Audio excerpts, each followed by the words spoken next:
And good morning and welcome to Women Who Rock Investigate. So this is your host, Miss Diane Winbush. And so thank you for tuning in with us on the 10 o'clock hour on Zoom. Today we have a return guest that will be with us on today, that is in the studio with us today actually, and we will be discussing with her some injustices that may be going on in the UK. I'm pretty sure they're going on everywhere, as well as here in the U.S. So welcome to the show, Natalia. Miss Natalia, welcome to the show.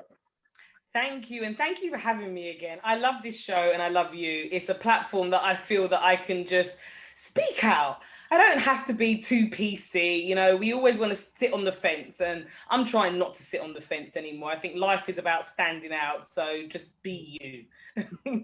Exactly. So let the audience, for those that are new and for those that are listening that are new, let us know a little bit about you. Tell us a little bit about you, as to how you got started and why your fight is so diligent for injustices and what is going on in our world today. Yeah, sure. So for me, I'm a 43-year-old woman of colour. My parents come from the Windrush generation, and I always knew from young that I wanted to be something more. Like when I die, I want to be remembered for something. I also want to make my mum and dad's past and the history of where I come from mean something, because I've struggled to understand the meaning and where I come from for most part of my life. So for me, I've gone through many years of striving to get to that level of success and never understanding, like, why is it that subliminally it just always seems to be a problem? Like, I can never get to where I want to get to without there being some type of roadblock, no matter which way that I go. So for me, that was really important. And when I did reach a certain point, I felt like, actually, I don't want to serve a community of the masses. So I made a decision that my business was going to serve people like myself. So from my first business, which was an online bookstore, which was all around educating people of colour. If you know where you come from, you can understand where you're going. That went horribly wrong. I actually went bankrupt, lost everything, which was actually the making of me. And from there, I then built many other successful e-commerce businesses, and I now run a community called Women in Digital Business. That is for underrepresented groups. If you're not underrepresented, my community is not really for you. So underrepresented simply just means you want to get ahead, you've got roadblocks, you've got a blueprint that's strangling you, you've got a system full of inequalities, injustices. And this is a community where you can get the information that you need without being charged a bomb. Wow, wow. I love that Australian accent. You know I do. I love it. So, okay, so we're going to get into the meat and potatoes of injustices. And of course, it deals with so many broad topics and what have you. Just like we were just discussing before we went live with this judge, he was not a judge, he was a former governor here in the state of Tennessee, where he was, accused 40 years after, I think all of them are dead. That's the reason why they can't charge anyone in the crime and what have you. And we're going to get back to what you were saying, that sometimes when it comes to African Americans and things, people of color, we're kind of, bumped around and things like that. It's always a challenge for us. But but injustices, I felt that as I was discussing with you, with my opinion, I thought that was very, very critical as to people learning the law, know their laws, know their rights and what have you. That is a long time for a judge or for the family, actually, that was where the person had died. This former governor had paid to get a hitman killed. Him and his staff was involved in it. And they're waiting 40 years to bring out this new revelation. They say it's new revelation. I don't think it's new. I think it's been there for a while. They just did not know how to bring it out into the public eye, and perhaps maybe wait, simply because of the fact that new millenniums now, they probably didn't know the governor back then. They probably didn't know the individuals that were associated with the case. So we want to kind of hit on that just for a second as to why there are so many injustices. And the individual that was hit was I don't know if it was African American. I didn't get the full details of it, but still, it's injustices. We're just not talking about people of color. There are all types of color Yeah. and ethnicities that have been tossed around. They have been battled by the storm, if you want to use that quotation. They have been misused and their rights have been violated. And so that's kind of says something to me. That's like some kind of like a cover up. Yeah, I have to agree. And I think that these things would have stayed down, just to let you know. I believe the reason why they've come out is because of technology and a digital age. We are able to dig through and find so much more information now than we ever have before. So as much as some people accuse the internet of using our data to be able to put, ads and content in front of us is going to make us take an action. In turn, it also means that we have the power to find out this information. So, because for me, the UK is very different to the US. And what I mean by that is that each state has its own jurisdiction. So you've got governors, you've got the police force, and within each area, there's one set of group of people that cover that, which is why incidents like this can even happen and get covered up in America. Whereas here in the UK, it's governed by the government. So what you could get away with in a London police station or an arrest, it couldn't be something different elsewhere in the United Kingdom. Does that make sense? It's controlled. It's controlled by a commission. However, the Brits are just really polite. So because they've set up a government, because they've got a commission, because they train and they've got specific procedures to make sure things like this don't happen, it's a lot easier to say, who? Me? It couldn't be, because we've got the police commission, we've got X, Y, and Z. Here in the UK, we recently had a race report. I don't know if you guys have heard about it. And I'm going to use this word. I was disgusted when I read the race report and the hundreds of pages. It basically said that the UK is not a racist country. And this report came out after the Black Lives Matters march here last year in the UK.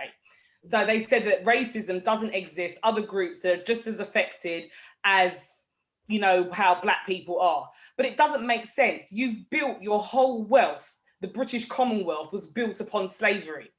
When the Windrush, parents like my mum and dad came into this country, you refer to them in your documents as subjects. When the subjects comes, there's been scandals in this country where people that came into this country fought in the war because their children didn't have passports. Guess what? The government deported them back to their country of origin that they've never ever visited.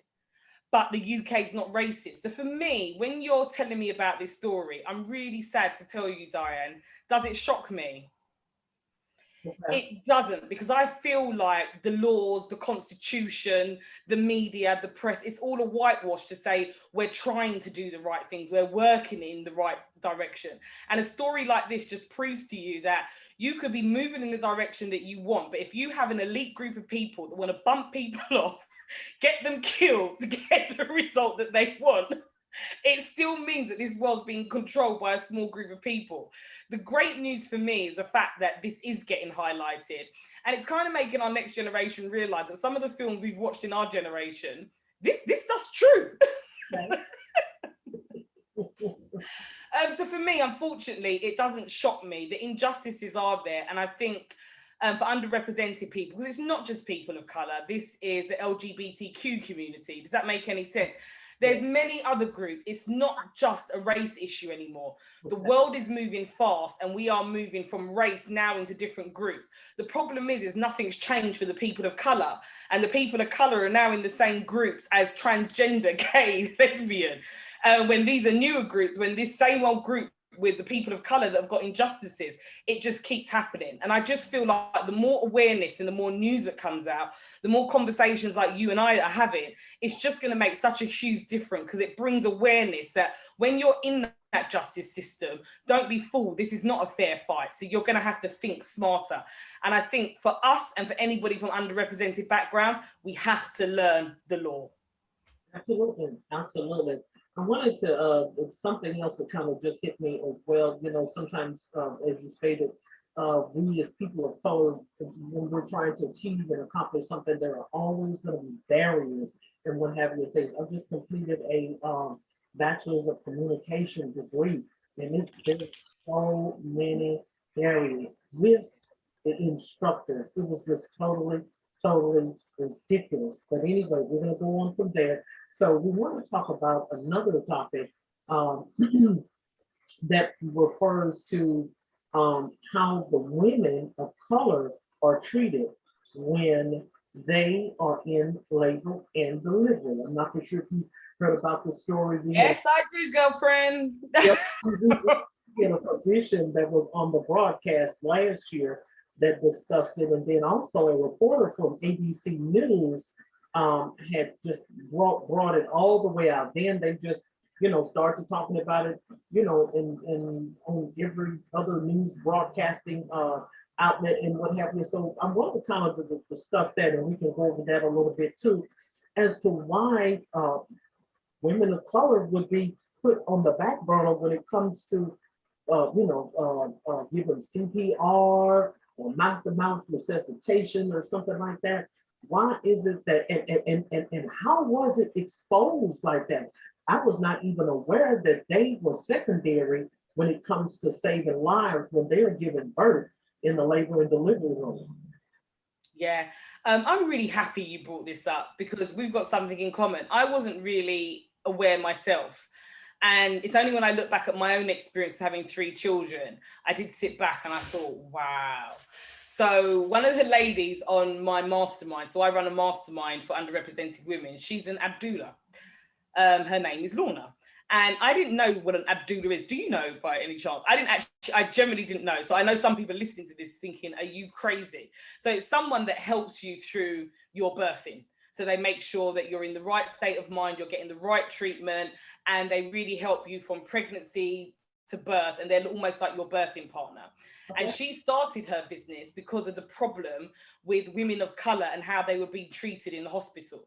So until this happened, I wasn't actually even really aware.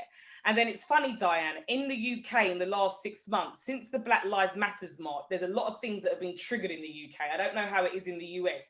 All of a sudden, the things that are coming to light are like, hey, who knew that? Or it's like, wow.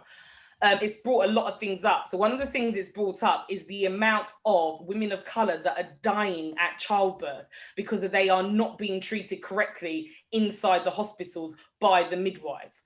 And then again, I thought, well, that's strange because the NHS in the UK is made up of so many of women of color nurses. So again, in some areas that made me think, wow, who knew? And then I thought back to my experience. And I remember I had to have an emergency C-section with my first son. My second son, they told me, no, you're fine, you can go for a natural birth. I could tell that something wasn't right. And the midwife was an African midwife. And when the consultant walked out the room, the woman looked at me and she started nodding her head. And I just knew instinctively as a mum, I got the consultant back. I said, I want a C-section now.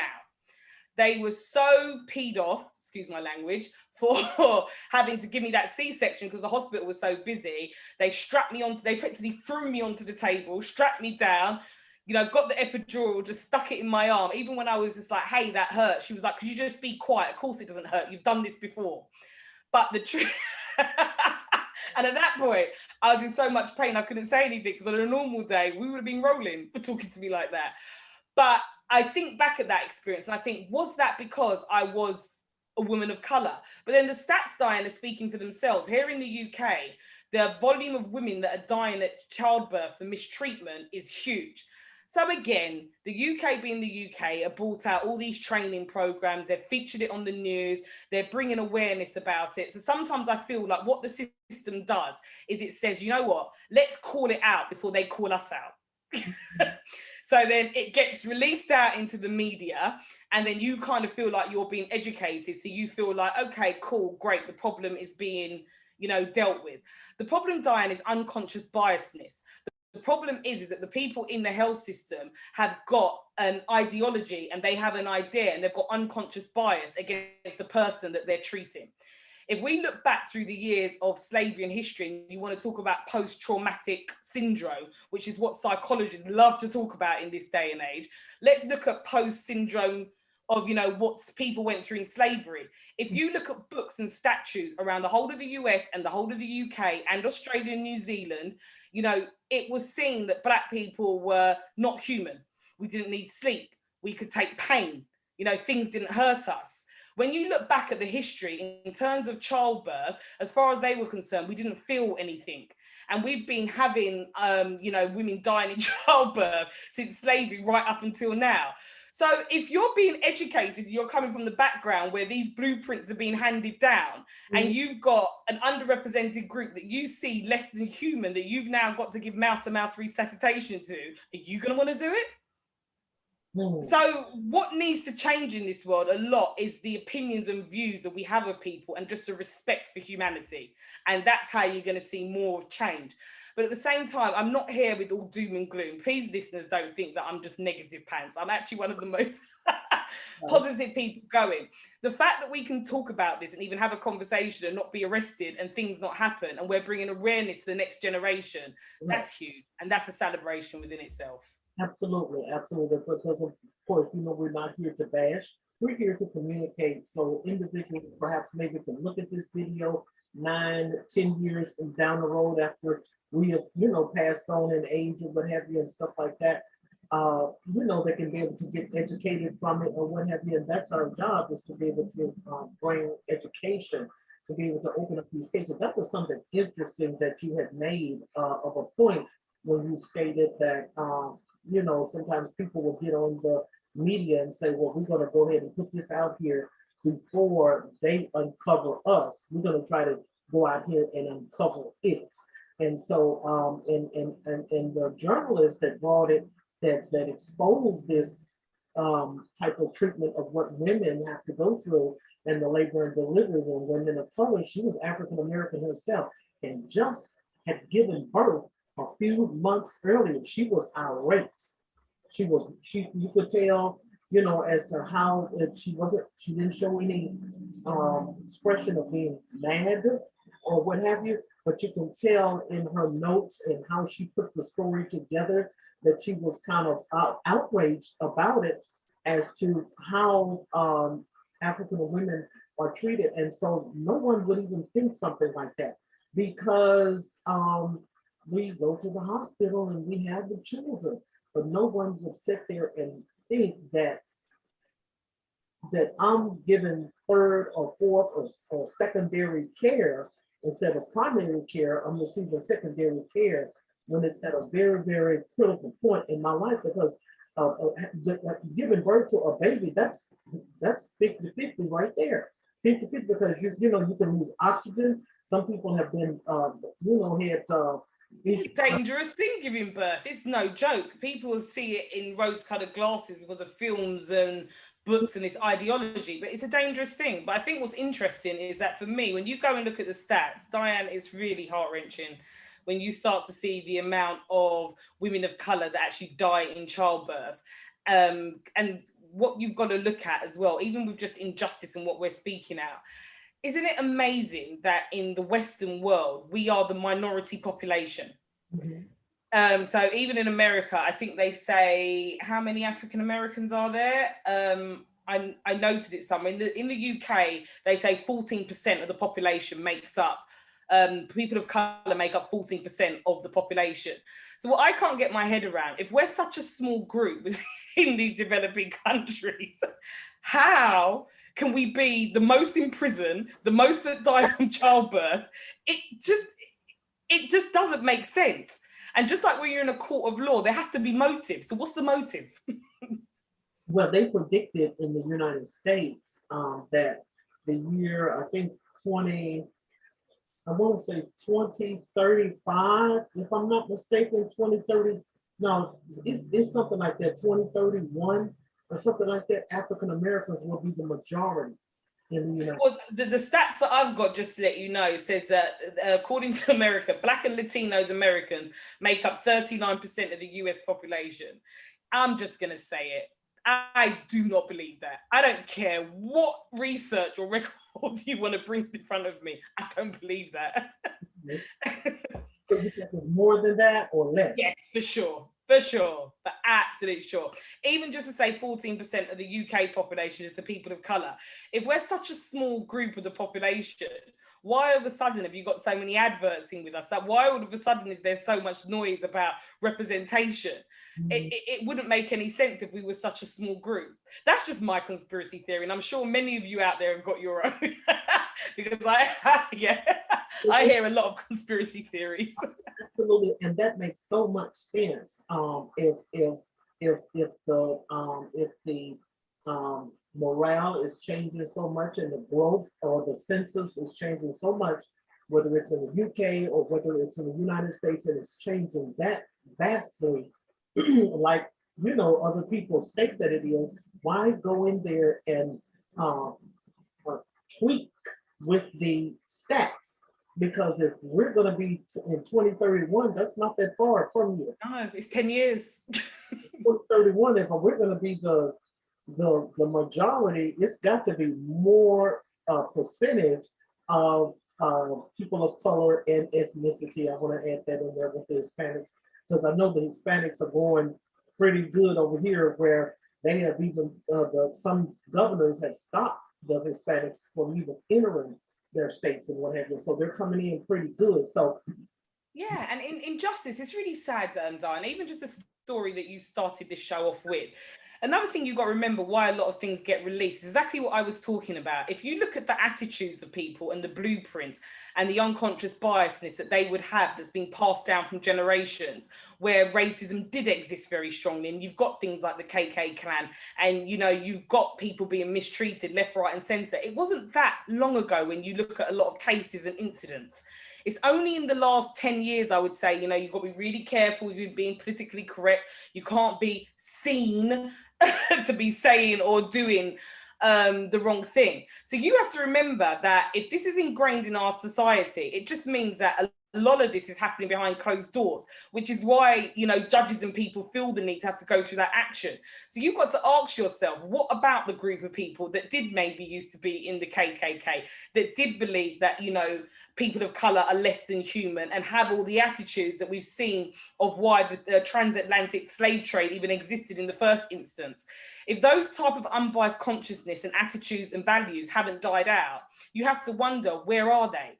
And then when you put things out there, are there groups that are fighting against this? Which is why you'll have like mass murderings, and you hear on the news that a whole group of people got shot or killed in the news, or, there's human trafficking going on. I could go on forever.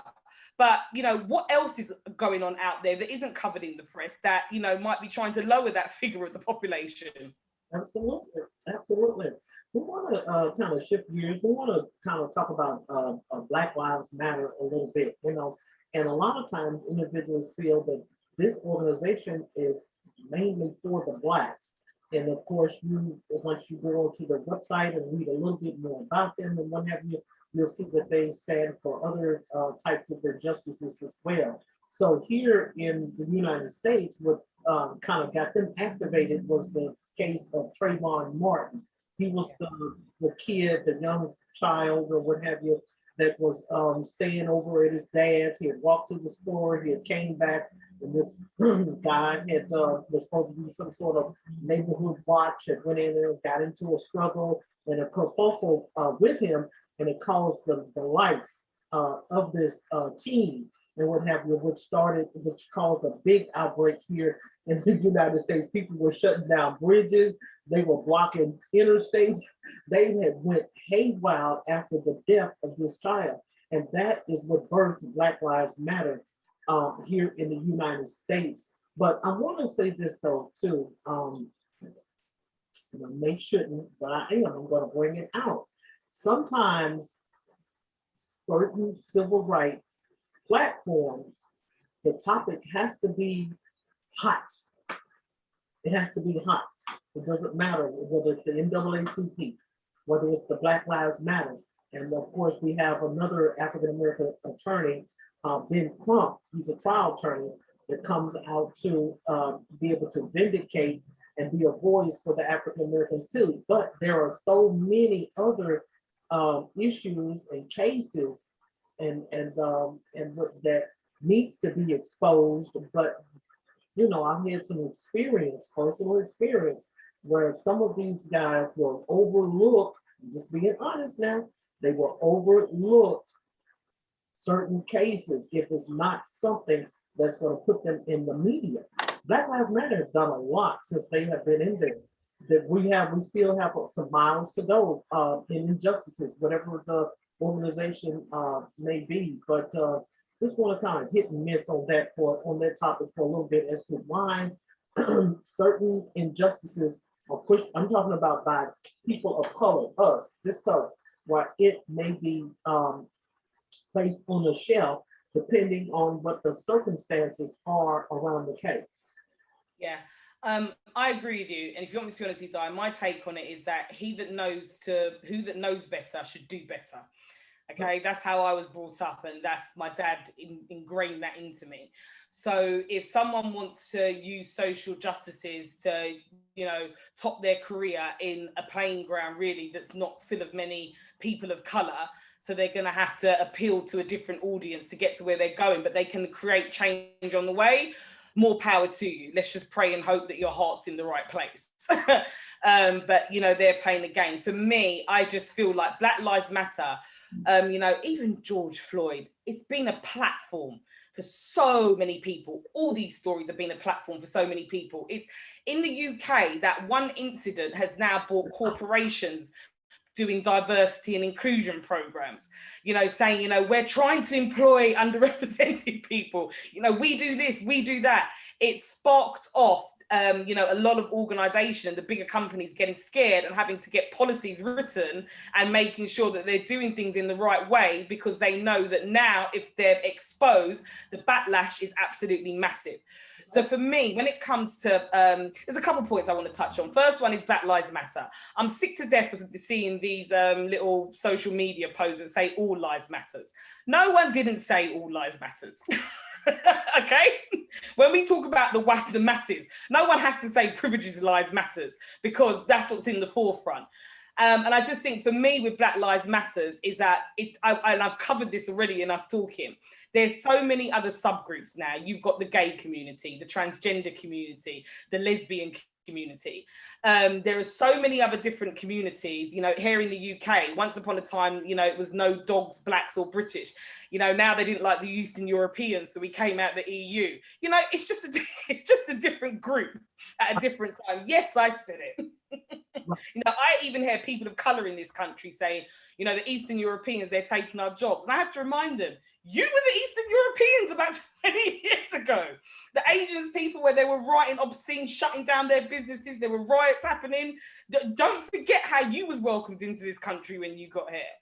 So I just think there's so many different groups now that are under fire, but it goes back to what I said, Diane, who is the first group that it's like someone's just got their hand on our neck, and no matter how much you want to get forward, there is some type of injustice that's going to stop you. In the US, the Chinese come over, they're given classes on how to start their businesses, how to run what we would call a newsagent or a corner store. They're told how to communicate, talk, English so people can understand them. All different types of underrepresented groups. The African Americans, nothing. They couldn't even have a respiration order for the African Americans because the bank hasn't got enough money to pay that back. So what you have to look at is that, okay, this is the group that it started with, and now there's a whole load of other subgroups. So for me, as a woman of color, the reason why we're saying Black Lives Matter is that change needs to happen for everyone. But don't forget, we've been out here for thousands of years asking to get in. That's right. There are other subgroups that have come off of that are here, and they've got a right to get in at all. Don't misconstrue what I'm saying, but we've been here for thousands of years. So what we're saying is please hear us and listen to us. So for me, that's what Black Lives Matters represents. And I just feel like anything that's happening that's high profile, all the community leaders that can use that to change lives, do it. For me, I'm running diversity and inclusion workshops within organizations where, because they let me in and I'm a woman of color, I get away with saying something that a white male facilitator could not say. I get to connect with people and really get them to understand that you can achieve what you want to achieve, but you're going to have to think smarter. and you're going to have to look differently. But I can get myself into a place by what? Imagine that, Dime. The death of George Floyd means that that's giving me the platform to say, I want to help underrepresented people get more into diversity inclusion in the corporate so I can help people more like myself. So I feel like as community leaders, church leaders, I'm not religious, so don't come at me. That's why I said community leaders, whatever leader that you are within your group, I just feel like Black Lives Matter is giving us a platform for everybody to have a voice, and we should use it rather than focusing on the voices that aren't doing what they should be doing. Well, I mean, that makes sense. That makes sense. Like I said, when Trayvon and perhaps maybe sometimes, people have forgotten about him. I think that case is back in 2012, 2014. And so I think it was another case that came up also a little bit behind that, where the Brown case, and I think he was about 18 years old, and they killed him just for stealing some cigarettes. And so it seems like the crime does not the action of cause of action does not fit the actual crime. If he did it, then we should be working on something a little bit less lethal. And so Black Lives Matter has been out there. I just wanted to make that point that no matter what ethnicity that is needed for a specific cause, because I think I was informed that I think they go beyond just Blacks, that they do represent. And so if that's the case, that's good too, because everybody needs help. Individuals, sometimes people are ignorant of the law. They don't know.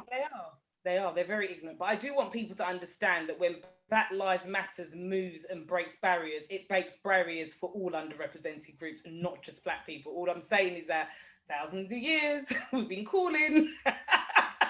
So I just feel like that's how people other underrepresented groups need to look at it. That when you break that barrier for people of color, you're automatically going to break it for other underrepresented groups. Right. Be it LGBTQ, be it, brown, black, yellow, be it religious groups. It means that you're going to break the mold. And there's a lot of other underrepresented leaders that have made speeches to that effect, just to let you know, that, when you look at our community, if we did look at, it's Gay Pride Month at the moment. And if you look at that community, that's a community that has always resonated with us. I'm 43, so I've seen the different trends of prejudice happen over the years when it comes to the gay community, for example. So if you think about it, they always feel like their injustice is relatable to people of color, and have often made reference to that. So most groups recognize that we've had the biggest struggle. So I don't think it needs to be taken too personally when, the movement Black Lives Matter says Black Lives Matter. Does that make sense? If so many people have used us as a platform and so many subgroups to say the struggle is like us and identify with us, I don't know if that makes any sense. I just... I mean, and that's understandable. It's just as you stated, when Black Lives Matter come out, it's a statement that, and two, other people know that once they come out, and they're called to a specific case or whatever cause of action and things, they're going to get good results. They're going to get good results behind it. And so I was just pointing out just the facts about, how they got started. They just all of a sudden came up just out of nowhere. They just bypassed the NAACP. The NAACP is still active for, I think they go beyond the people of color too. But what I'm saying is Black Lives Matter just came up all of a sudden, just like a wave, a rip current or something. I think we needed it. Does that make sense? When the world needed it, it just got to a point, there was too many incidents happening, even here in the UK. There's a big incident here that will always be remembered. Stephen Lawrence, he was just walking home and got murdered by a group of young white boys, and they got off when there was so much evidence against them. And his mum spent the 15 years fighting injustice to the point that they actually found evidence that pinned them to it. They even had videos of them waving swords and reacting out how they killed the boy, like actually on video. The evidence was really strong. It was how they got off, no one will ever know. But yeah, that's something, a lot of things came out with that. Like you said, after the police commissioner that let it go had retired by that point. It's always amazing that these things come out, isn't it? Like when it's all said and done and there's actually nothing can be done about it. But you're right, I just feel like there's so many stories and cases, and I just feel like even just in the media, like when you started looking at the Grammys, reality TV award ceremonies, you know, you're in the workplace, I think people just got tired of having no voice, especially people of color. Like everywhere you look, it's like there's just no representation. I think Black Lives Matter was just the straw that broke the camel's back of having to put something out there that people could attach themselves to and just say enough. Like seriously, how long can you keep doing this for and just whitewashing it or just saying that it doesn't exist because it does? I think it was a big cry for help and we needed it. Okay. So I think when people are saying all lives matters, I don't think it was built out anything of saying Black Lives Matters more. It was built out of frustration of just having enough. Right, exactly, because different ethnicities communicate differently. And so for the brown and people of color, that's our way of communicating. If our voices, our opinions are being unheard and pushed aside as if we don't matter to nobody else, or it doesn't matter about what you say, we still gonna rule this, what have you, this. And it has really came out now today, even some places in the United States, you come in there, I think someone had, I don't know, did something racist. I think it was Papa John's, the CEO of Papa John's, yeah. Right in there and stuff, and knocked him straight off and what have you. Because see, people already know now if you bring up anything racist and what have you and things like that, they know it's gonna start a big war with Black Lives Matter. So, which gonna lead me to this next topic that we're gonna discuss here in in Tennessee. We have a commissioner. I think they're taking down some of the Nathan Bedford. Bedford was the Grand Wizard of the KKK here in Grand Wizard. So they're taking him down and removing his wife's grave or something like that. It's been a fight in Tennessee for a long time for trying to get these busts removed, trying to get these statues removed. So the commissioner sets up right in front of the Nathan Bedford removal and what have you, and the Sons of Confederate, just went in there. One of them just went in there and just calling her all kinds of N-words and stuff like that, right on the local news and stuff where everybody can sit there. Of course, the newscasters, they bleeped it out, but we knew that what they were saying. And so that's kind of important. We don't hush people's mouth, no matter what color they are. We give people a voice, and so people sometimes does not understand African Americans or the people of color. When you rebuke what it is that we're trying to say and you cast it aside, yeah, then you have to expect what's going to come next. I couldn't agree with you more. It's interesting. My husband was saying to me just the other day that there was someone, white middle class male, and they were saying, the music and the profanity that comes from Black music, like they can't stand it, it's not right. And he said, he turned around and said to them, well, that's funny, isn't it? Because who is it that signs these artists and puts them out on the mainstream and on media? Because I'm sure in the record labels that the people that decide what to put out and what lyrics should go out are not actual people of color. Mm-hmm. So even when you look at, our music, and many people get up and, they'll start making points of, the fact that when it comes to music, food, fashion, we're immolated a lot, by wider communities, but we're still controlled in terms of what's put out. And just think about what's put out. Mm-hmm. there is not much, or how I'm not even going to mention it and get too controversial, but how there are even certain female hip-hop artists that can appear on radio stations and TV and even talk and rap about the things that they do, and that's mainstream. You have to ask yourself, how did someone like that get into that position, where we've got artists from our community talking about conscious, educational, and things that would uplift people all day long? But that that's not being published or made music. So yeah, you're right. We needed a voice.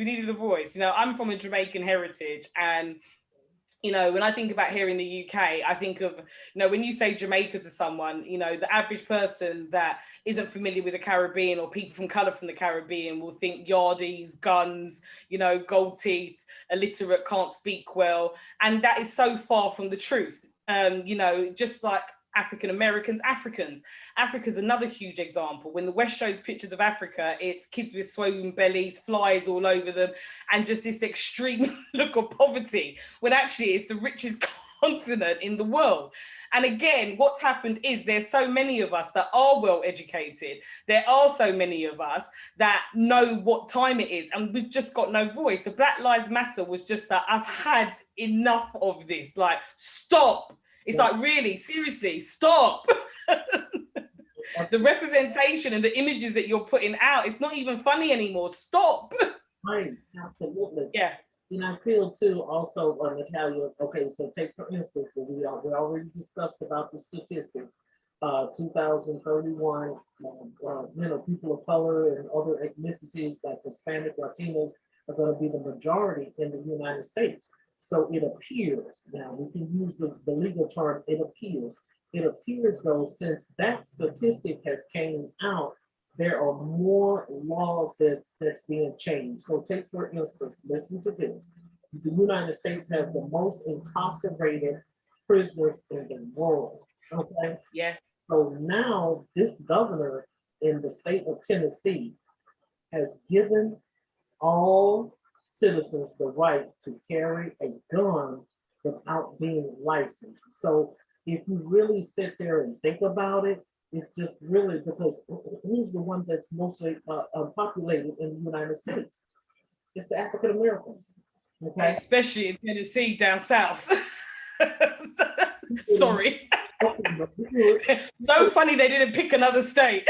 Okay, that's okay. Because look, even in the South Carolina, it's a lot of African Americans there.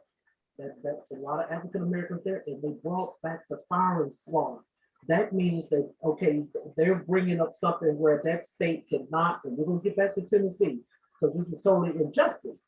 They have not had access in the state of South Carolina for the lethal injections since 2011. So they said, okay, we got to start this back up. Okay, the COVID is over with. The pandemic is kind of digressing or what have you. We got to be able to get these people back on the record or back on the queue or what have you and stuff for executions. Since they don't have the medicine, as to no one knows why, there's only one state can't get the medicine to do the lethal injection.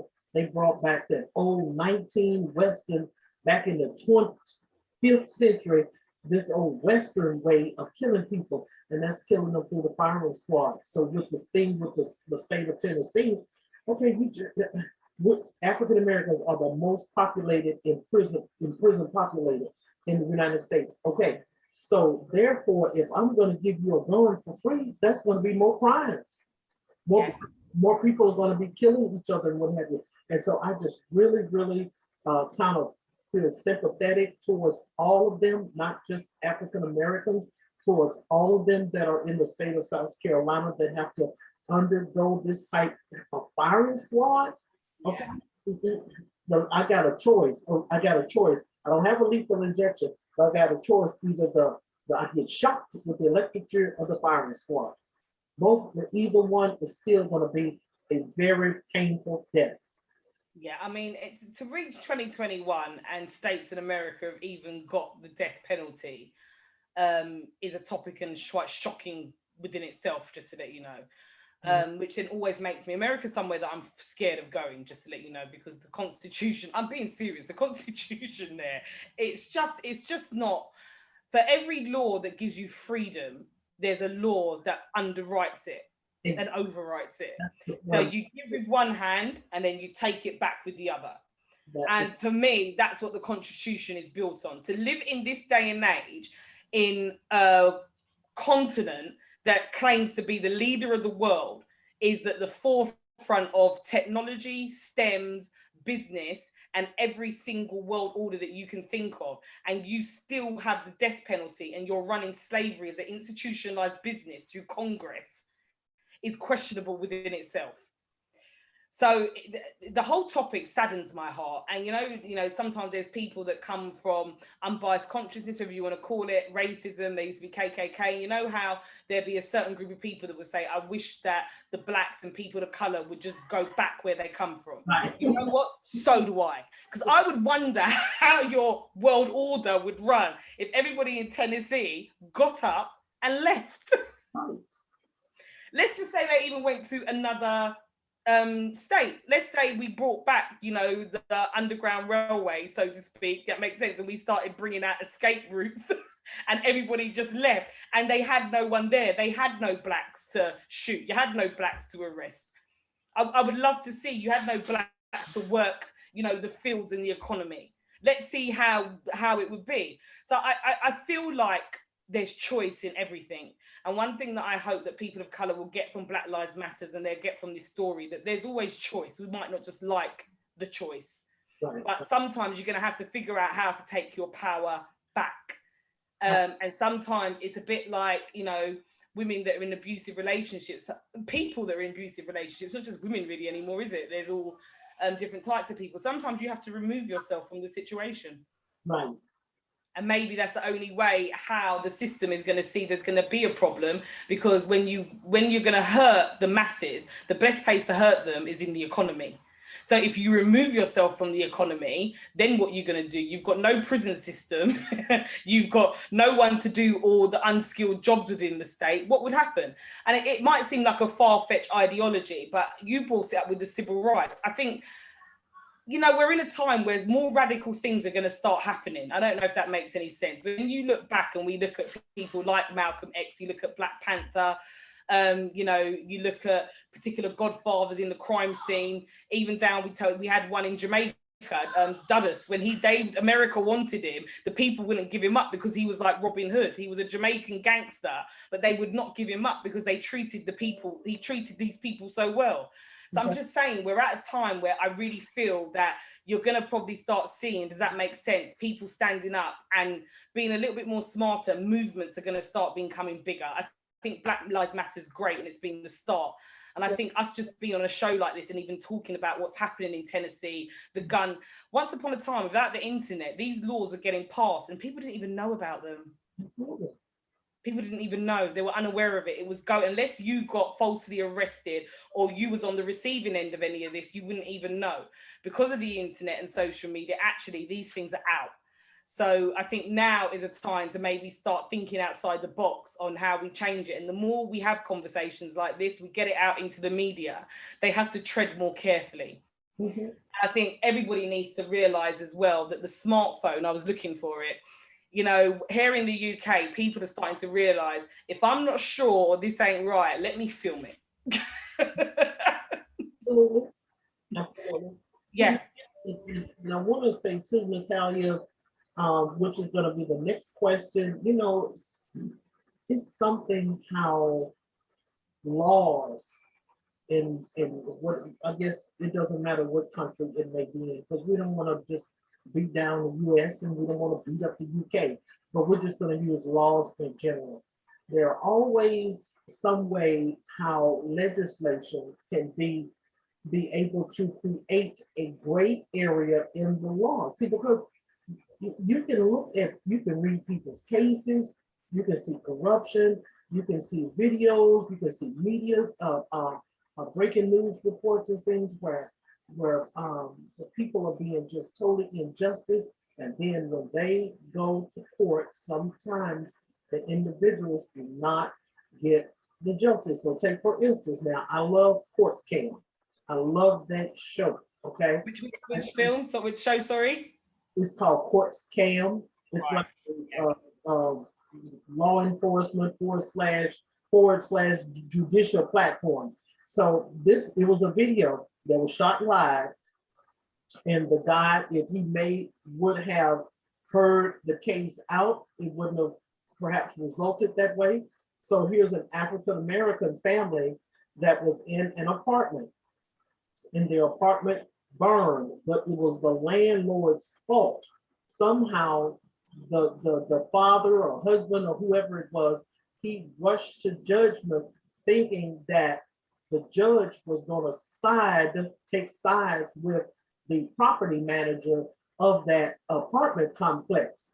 So he gets up, get in the car, drives to the courtroom, knows when the judge goes into the courtroom area, whatever time or day it is, and he shot him 5 times. The judge didn't die, but it was some more court staff that was on the grounds, and they returned fire and they shot the African American guy. The African American guy was totally in the wrong. He was totally in the wrong. I believe that if he would have waited and let that case played out, and he would have perhaps maybe, because we have here in the United States, they have free legal services for individuals that have certain brackets of income.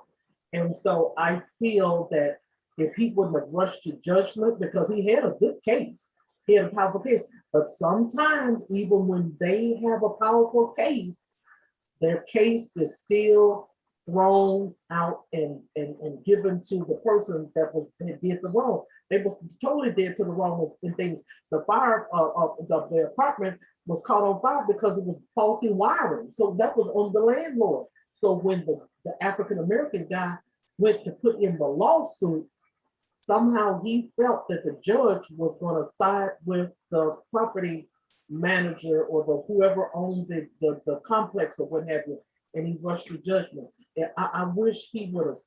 This is true. This is not no fantasy or anything like that. This is a show that comes on, I don't know, Tuesday, Wednesday, and Thursday of every week here on A&E, Arts and Entertainment Channel, and what have you. And I felt that if he would have just waited and wouldn't have got rushed to judgment, but we have been in situations, African Americans, where we have had cases dead to the right, but the judge will go in there and side with the other person. Yeah, it's a tough one. So when we talk about legislation, we talk about laws and, getting justice right all the time. Unfortunately, that realistically isn't going to happen. And I think one of the things in this world I feel so sorry for that man, is a vital area that we all do a lot: assumption. Yeah. Assumption is a really, really, really bad thing. That will get you into trouble. And in this case, it caused lives, it caused injury, and it caused a ripple effect. You can't make an assumption in absolutely anything that you do. Mm-hmm. And I think for me, you're right. It's not just the colour thing. And even, the women in digital business, why do I do it? It's to make sure that, people can obviously women can take control of their lives. It just means that when you're not, I'm going to bring it biblical here for a minute. If you go back to the Bible and most motivational books, by the way, so this is not even really a religious thing. The Secret, if you look at any goal setting, abundance, mindset, visualization, it's actually Proverbs in the Bible. Right. And we don't know who it was that wrote a lot of things or where it came from. But if we do go back to the Bible and you look at the Bible will tell you in Deuteronomy that, what the effects would happen from not listening to laws of the world, laws of God, laws from a higher being, laws of nature, whatever it is that you want to call it or how you want to interpret it. And this is in every single biblical book, by the way. This is in the Quran, it's in the Bible, it's in the Torah, it's in every single one of the religious books. He said you will end up relying on your enemy for food, housing, education. You rely on him for everything. And the problem is when you rely on the system that heavily, when there is an injustice, it becomes personal, and it's now, makes sense? If you don't have to rely, if you can make yourself self-efficient and be focused on going back to how it was when you'd have your land, you had to farm it. You had your people in it. You just need to take that analogy and apply it in today in 2021. With all of this Instagram pop-up lifestyle, wanting to look great, be great, you know, it's made things really hard. But sometimes you have to take it back to basics. If you can create a profession, you can create a business, you can create an income for yourself where you're self-reliant on yourself. You know, a lot of these injustices that we're talking about, they go away, Diane, down to even growing your own food. If you're not reliant having to eat out the supermarket, the likelihood of you even getting cancer and some of these worldwide diseases that are out there are actually really slim. You know, it's the same thing. If we could provide our own housing, you know, we wouldn't have to rely on dodgy landlords that maybe don't do things properly. Make sense? Right. So it goes back to what I was saying. When I say remove yourself out of the system, it's not about getting radical, but you have to start somewhere. I'm a firm believer that little by little you build your power. So you have to look at your situation, and in your situation, your family situation, what's the best way that you can start moving forward? Is that you've got a medical problem and you need to start eating healthy, right, educate yourself and maybe growing your own food? Is it the fact that you've got a roof over your head that is dreadful and you need to make sure you can have your own roof? So what are you going to do to get to that point? You can't do everything at once, but you can start making the steps to do something to take that control back. And that is my God's honest opinion on it. I just feel like the more self-efficient you are, the more that you don't have to get involved with all the injustices in the world. And when you've learned how to do that, you pass that on to other people just like yourself, and it starts to become a ripple effect. And even going back to what we were speaking about, community leaders, Black Lives Matters, essentially that's what they're trying to do. There's a lot of groups that are coming up trying to educate us, be it our history, be it about business. Look at the Black Wall Street, being about, we've got the Black Pound now.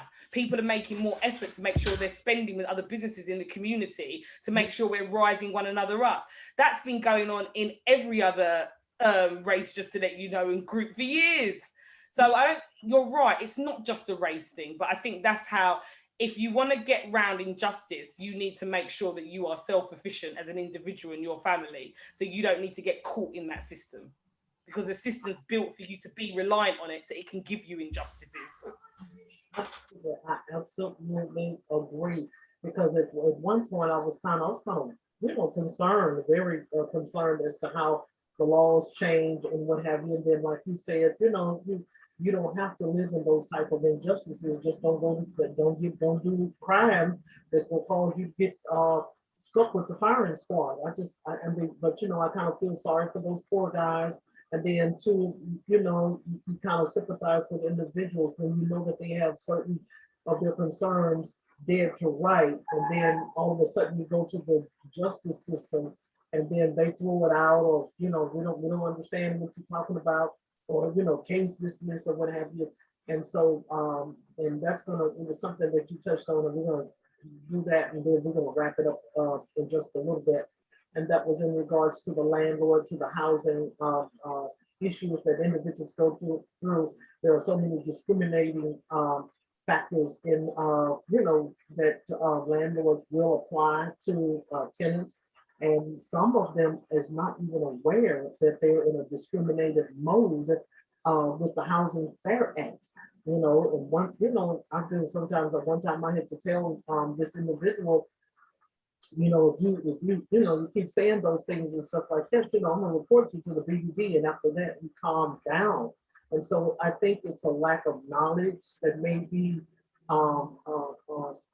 hindering the people of color, and whether it's in the UK, whether it's in the U.S. and what have you.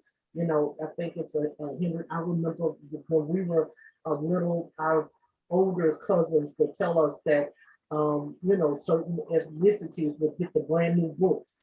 So when it was time for them to get to that classroom, the books were all used, they were torn, chewed up, and all kind of things. The people of color never could be able to get books. This is not something back in the 40s. This is something back in the 70s. This is what I mean. It's quite recent. It's not that long ago. We talk about things sometimes like it was like way, like that was so long ago. Even the race report here, if you read it, it speaks like, what's happened. That's over with now. It's been a long time. There's loads of groups that are affected. It just did not take on board at all. And some of the things that have been, underrepresented, the Windrush, it was a race report, all the different groups have gone through. And you're right, these things weren't that long ago. And some of it is around lack of education knowledge. Here in the UK, there are many different landlords. There's some landlords that own second properties that aren't even clear about the laws and what they should be doing with the properties. Not even personal to the person that's in the property. So it goes back to what I was saying about that assumption thing. And this is the problem, because of a lot of things that have happened in the world. Sometimes we are quick to jump on that. It's because you're racist. It's because you've got an unbiased consciousness. It's because you're not fair. In some cases, it's just sheer ignorance and lack of knowledge. And that's why sometimes you can't make assumptions. It's very different. In other cases, you're right. We're talking about men being in prison, where I agree, if you did the crime, unfortunately, you knew the law, you're going to have to pay. That might sound harsh, but you are right as well. You don't go to steal a box of cigarettes and die. You don't leave your house to walk down the street and because you got your hood up, die. You don't have the police break into your house because they thought that you looked a bit weird. They're going to shoot you and you're going to die. Right.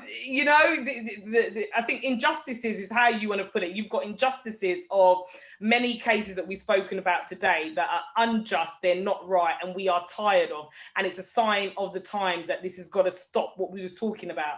But then there's another side of this, of injustices that happen on another level. Does that make any sense? Where, is it injustice or is it just a system that isn't built fairly to judge cases? I don't know if that makes any sense. And I think that there's a difference between the two, truth be told. Right, absolutely. It's just, you sit there and you compile all of the things together at the same time. It's lack of knowledge is one. And then also, we need to, but I am going to say this. I have never seen so many offenders that have been released in the last 2 or 3 years, where they have gotten out and started their own podcast, started their own shows, started their own radios online. People are just coming out of the woodwork of the injustices that are going on behind closed doors, behind the bars and what have you. They just had the chief of staff of the BOP of Capitol Hill, April, it was back in the month of April or something like that, of how the prisoners were treated during the COVID-19 era, as to how they did not, attend to their concerns accordingly, like they should. So there are a lot of things that are changing and what have you. The people of color may have a long ways to go, but at least, like you said, Black Lives Matter. If they go in there, they stir it up. They're not gonna hide they're not gonna hide it. They're coming all the way out. Okay, that was wrong, how that was done and what have you. And so a lot of times individuals, what they're saying now is, oh, well, since it's Black Lives Matter, that's the reason why you all are gonna charge this officer with this crime and what have you, because you don't want Black Lives Matter to come in and tear up, their towns and their communities. It's not Black Lives Matter that's creating, tearing up their communities. You're always going to have someone in the background that wants to be a hero. Yeah. 20, 30 vows and stuff just to try to be a hero and things. So I just wanted to kind of bring it up. And of course, that that you're going to be back on the show perhaps real soon. We'll get some topics and stir them up together so we can continue these conversations in regards to just not injustices, but also you also do topics in regards to business as well in the corporate America world with the of color. So we just want to be able to thank you for being with us on today, Natalia. It was just wonderful talking to you. It's good to be able to get these facts and these opinions out. And these opinions are ours and what have you. And I just thank you for being our guest on today. Always a pleasure, Diane. Totally enjoy it. You give me a platform just to be able to speak freely, and I love it. You don't have to have no filter here. So before we go, I always allow the guests, let the audience know how they can be able to find you, if you didn't mind sharing some of no, please do follow me at Natalia Nicholson on Instagram and Women in Digital Business, which you'll see if you're watching the video. There's a logo there. Check out my website, natalianicholson.com. You'll find me there as well. Facebook, you'll find me, and LinkedIn, you'll find me. Just type in Natalia Nicholson, and it's Women in Digital Business. Okay, great. Thank you so much. So again, we'll see you real soon on Women Who Rock Investigates, where we come in and we share stories, breaking news reports for our audience as to how they can stay abreast and also become more acclimated as to what is going on in America and the UK. So thank you once again for being our guest on the day, and you be encouraged. Thank you so much.